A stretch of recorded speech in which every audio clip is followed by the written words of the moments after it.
Cara, olha que situação bizarra. Na sexta-feira, a CBF vai fazer o sorteio dos jogos da primeira fase da Copa do Brasil. E o torcedor do Fluminense, olhando o futebol medonho, bizarro, ridículo que o Fluminense está jogando nesse início de ano, claro, está preocupado, porque o regulamento da Copa do Brasil mudou. Até o ano passado, a primeira fase, você, quando era visitante, você jogava com a vantagem do empate. Agora não tem mais vantagem do empate. Então significa que o Fluminense vai jogar na casa do adversário, com a torcida rival adversária, e se empatar, vai ter que decidir a vaga nos pênaltis. E pênalti a gente sabe, né, que é uma loteria. O jogador pode estar bem, pode estar mal, enfim. O goleiro pode pegar tudo. Qualquer coisa pode acontecer numa disputa por pênaltis. A coisa fica muito equilibrada. E o torcedor, claro, está preocupado, porque imaginem o tamanho da vergonha. Em fevereiro, o Fluminense já praticamente eliminado do Campeonato Carioca. A gente vai saber se vai estar eliminado ou não amanhã no jogo contra o Vasco, porque se perder, aí está definitivamente eliminado, ou até mesmo se empatar. Nenhum empate serve para o Fluminense amanhã. Amanhã é vencer ou vencer.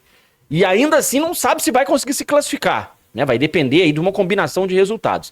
Então vocês imaginem, o Fluminense jogando a Copa do Brasil, primeira fase, dessa forma como vem jogando mal. Se for eliminado, vai ser uma vergonha gigantesca. Eliminado do Carioca, eliminado da Copa do Brasil, já em fevereiro. Imagina o tamanho da crise que vai se instalar lá no CT Carlos Castilho, em caso, né, de insucesso na Copa do Brasil.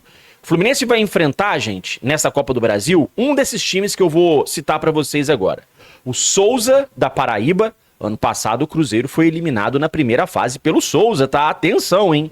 Foi 2-0 pro Souza, jogo de ida. E o Cruzeiro tinha vantagem do empate. Jogo de ida não, que é jogo único, né? Mas o Cruzeiro tinha vantagem do empate e perdeu o jogo por 2-0, foi eliminado na primeira fase.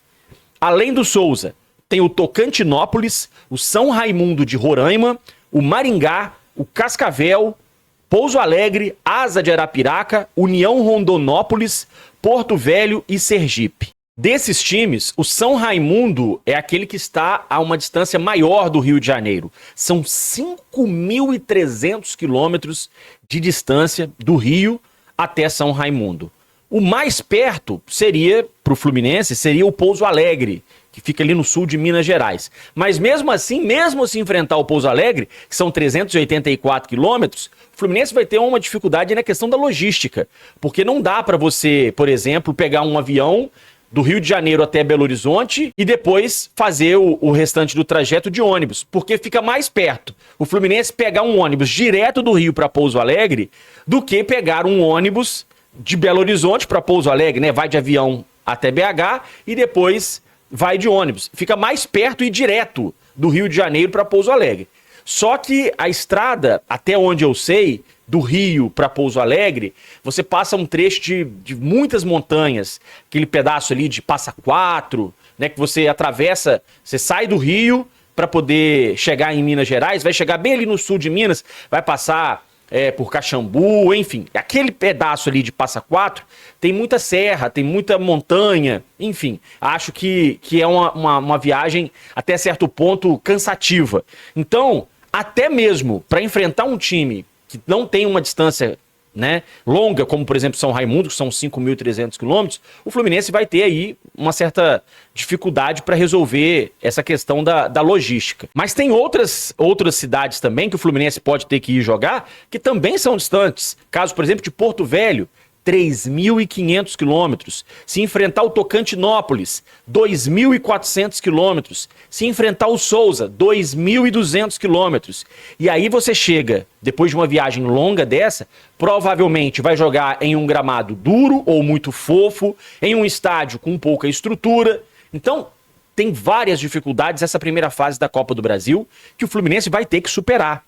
A CBF ainda não divulgou qual que vai ser o valor que vai ser pago em premiação para os clubes nessa primeira fase. No ano passado, quem disputou a primeira fase da Copa do Brasil, os times da Série A, receberam R$ 1.400.000. E quem avançou para a segunda fase recebeu mais R$ 1.700.000. Então o Fluminense ainda não sabe o valor que vai receber, qual que é a premiação, mas não deve ficar muito diferente disso, né? Deve ser um pouco a mais, normalmente aumenta o valor, mas é fundamental o Fluminense passar, não só pela questão esportiva, mas também pela questão financeira. Sexta-feira, 15h, sorteio da Copa do Brasil, e é claro que a gente vai acompanhar. Meu amigo, faz o seguinte, dá uma olhada aí para ver se você já está inscrito no canal Ligados no Flu. Se não estiver ainda inscrito, se inscreva. Você pode ser o nosso inscrito número 60 mil. Estamos chegando, tá pertinho aí, ó. Faltam aí menos de 30 pessoas para a gente chegar a essa marca de 60 mil inscrições. Então eu conto com a sua inscrição, conto com o seu like e conto também com a sua opinião aqui nos comentários. Vamos lá, gente. Vamos falar de Campeonato Carioca, porque a Federação de Futebol do Estado do Rio de Janeiro definiu o árbitro que apita Fluminense e Vasco, o Vasco e Fluminense, amanhã, 21h30, lá no estádio Mané Garrincha, em Brasília. Vai apitar Wagner do Nascimento Magalhães, ele mesmo, velho conhecido da torcida do Fluminense. Agora, tem uma curiosidade. O Wagner do Nascimento Magalhães, ele apitou neste Campeonato Carioca a única vitória nossa até aqui. Foi naquele jogo contra a Portuguesa, que a gente ganhou de 3-1. O árbitro era o Wagner do Nascimento Magalhães. Tomara que faça uma boa arbitragem amanhã. Agora, eu tenho observado nesse Campeonato Carioca que o VAR tem chamado muito pouco os árbitros. Mesmo em lances que o VAR poderia chamar o árbitro, eles não estão chamando. Então eu te pergunto, pra que tem VAR? Pra que tem VAR? Se o VAR não chama quando precisa, pra que tem? Porque o VAR poderia ter chamado o árbitro no Fluminense e Botafogo para marcar o pênalti pro Fluminense, poderia ter chamado o árbitro para expulsar o Barbosa do Botafogo que agrediu o Samuel Xavier, não chamou, poderia ter chamado o árbitro para indicar a expulsão do jogador do Volta Redonda naquele jogo que a gente perdeu por 1-0. Pra que tem VAR? Se o VAR não chama, então não serve pra nada. Bom, e ontem teve um jogo isolado do Campeonato Carioca, foi o jogo do Madureira contra o Maricá. O Madureira venceu por 1-0 e olha aqui, ultrapassou o Fluminense, jogou o Fluminense para antepenúltima posição do Campeonato Carioca. Cara, não dá para acreditar que o Fluminense está em 10º lugar depois de 7 jogos. É a pior campanha da história do Fluminense no Campeonato Carioca. Essa gestão aí tá batendo recordes, né? No ano passado conseguiu fazer a o Fluminense teve o pior início de campeonato brasileiro da sua história. Agora tem o pior início de campeonato carioca da sua história. Estão quebrando recordes, só que recordes negativos. Se o Bangu, gente, não tivesse tão mal, o Fluminense hoje poderia estar brigando para não cair no campeonato carioca. Isso é uma vergonha. Vou até ver aqui qual que é a tabela de amanhã, quais são os jogos de amanhã. Olha aqui, o Bangu joga em casa, com Boa Vista. Se o Bangu ganhar esse jogo, ele vai para 5 pontos. O Fluminense tem 7. Olha a situação que colocaram o Fluminense. Isso é uma vergonha, é inaceitável. Hoje o Mano Menezes vai comandar o único, né, e último treino. Ontem teve uma atividade no CT Carlos Castilho, principalmente para aqueles jogadores que não atuaram diante do Boa Vista ou que jogaram poucos minutos. Mas hoje o Mano Menezes vai comandar o coletivo que vai definir o time para o clássico contra o Vasco e depois o Fluminense embarca para Brasília, para o Distrito Federal.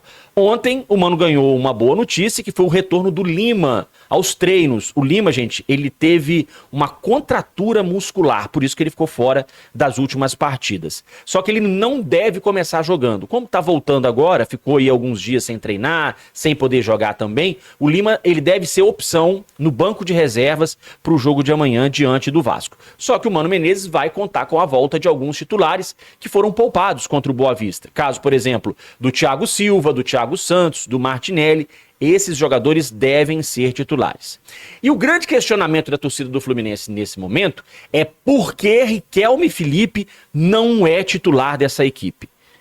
O Riquelme, ele tem sido o único a se salvar. Aliás, o único não, porque o Fábio também continua jogando, né, em alto nível. Aliás, ontem o GE trouxe a informação de que o Fábio ganhou um aumento de salário. Hoje é um dos maiores salários desse elenco do Fluminense. Chegou ganhando 150 mil reais. Hoje tem um dos maiores salários do elenco do Fluminense. Mas tirando o Riquelme Felipe e o Fábio, e vamos botar aí o Arias, né, que eu acho que o Arias é um jogador extremamente irregular, não tem ninguém jogando bola. Então como que você deixa um dos melhores jogadores do Fluminense nesse início de ano no banco? Como que o Riquelme Felipe pode ser banco pra Serna, pra Canóbio, pra Keno? Não dá, cara. Domingo o Mano Menezes justificou o fato do Riquelme ter começado no banco, dizendo que o Arias e o Riquelme jogam na mesma faixa de campo.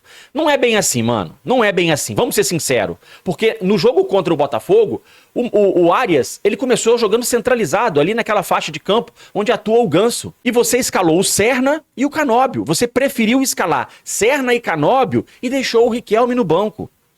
E outra, quando o Arias chegou ao Fluminense, ele jogava pelo lado esquerdo e jogava muito bem.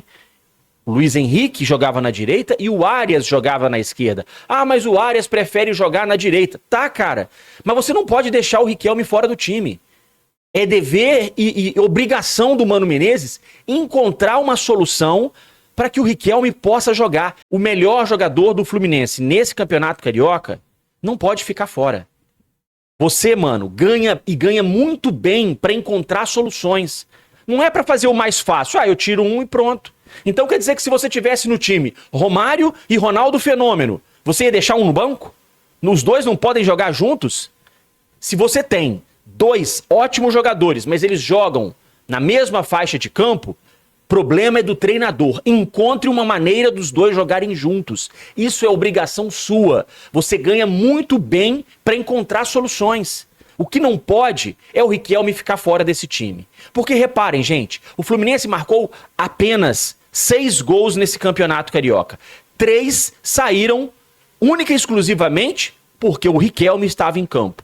Ele sofre o pênalti contra o Botafogo, ele sofre o pênalti contra o Maricá, que evita o Fluminense de perder aquela partida já no finalzinho do jogo, e ele dá a pré-assistência do gol contra o Boa Vista. E se não fosse a falta de pontaria dos seus companheiros de time, o Riquelme já tinha pelo menos umas 6 assistências nesse campeonato carioca.